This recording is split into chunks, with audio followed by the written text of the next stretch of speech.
Today I'm going to teach you how to break chain for your first global robot. And here I have the REV Chain Breaker, and all of this, the Allen wrench and the chain breaker itself, comes in the same bag in the kit. Now I'm going to talk to you a bit about the chain itself. And the chain consists of three parts.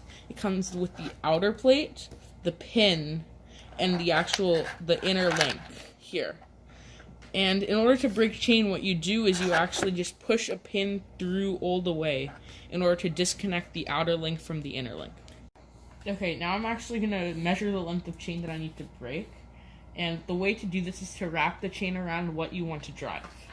So I'm going to wrap it around these two sprockets.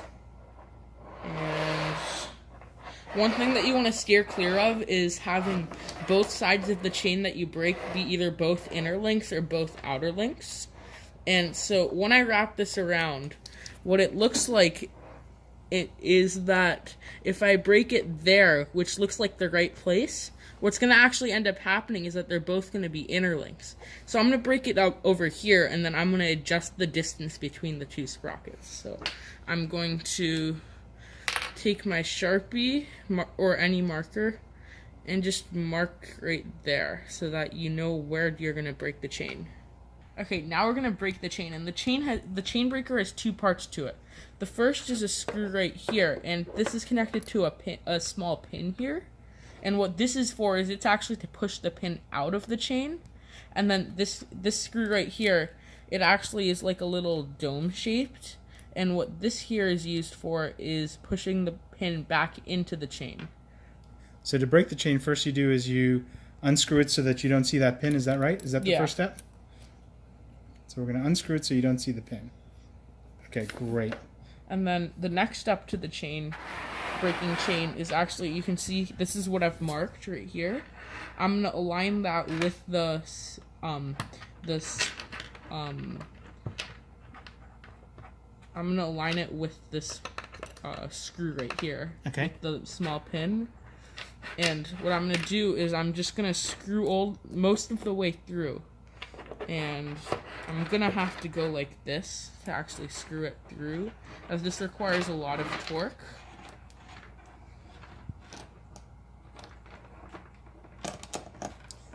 Now before you do it all the way, make sure that the pin, before you do it too much, can you just show how the pin is starting to... You can see the pin right there is actually aligned with the pin in the chain. And you can start seeing the pin of the... you can see it's starting to actually like come out right on this side. Great. So once you do one or two more turns, then we'll see how that looks. Can you show again? You can see it's come out a little more. Okay, so how far do you go? So you go until you can visually see the pin is around less than a millimeter from the head of that screw right there. Okay, why don't you go ahead and do that? And so I'm just going to do that quickly.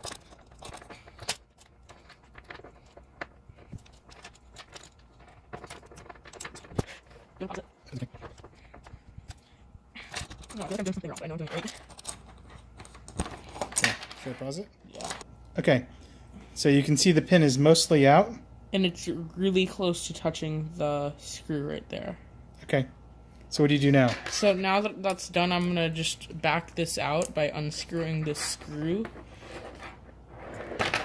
until I can't see it and I'm able to pull the chain out. Right, now one of the things that might, you had a difficult time pushing the pin out. You might actually go forwards and backwards on that screw just to loosen it up and eject it a little bit, so it may be easy to do that. So if you notice, you can see that this now has the pin is stuck on the outer link, but not, I can't see, but not completely out, right? Yeah.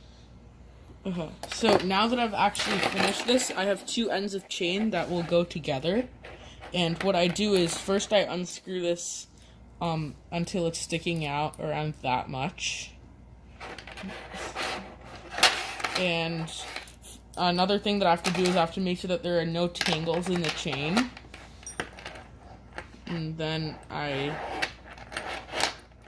put this in the slot with the other one, and I'm gonna have to unscrew that one a bit more. And again, no tangles, because otherwise your chain will not work.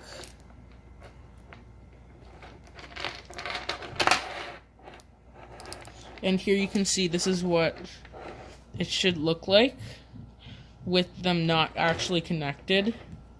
And what you do is you just screw through.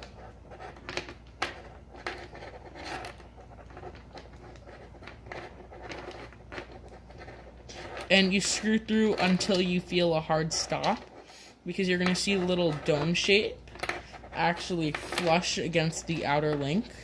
Can you show me? Like that. So you see that little nub? That's nub is flush with the chain. And this is when you know that your chain is done right. You just back it out a little bit by unscrewing.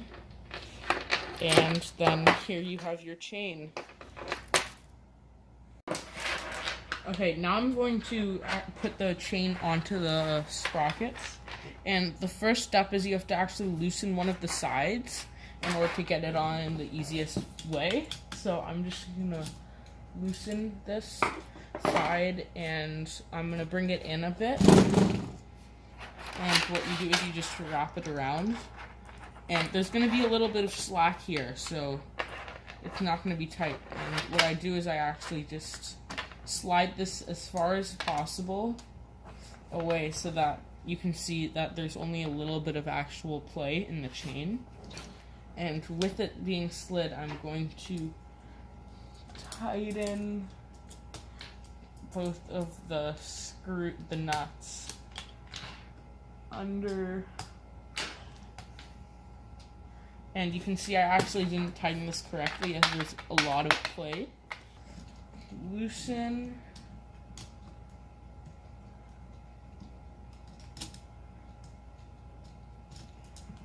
This. Push it out. You can see I have a good amount of play. Just push it out as tight as you can. You don't want any play. Put it as much as you can.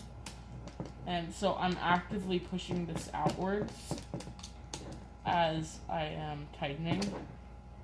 And now you can see there's only a little bit of play here. And when I move the chain, both sides move. Okay. Okay, now I've put wheels on here so you can actually see that when the motor spins, the omni wheel in the front actually also spins in the same direction, which is why you would use chain.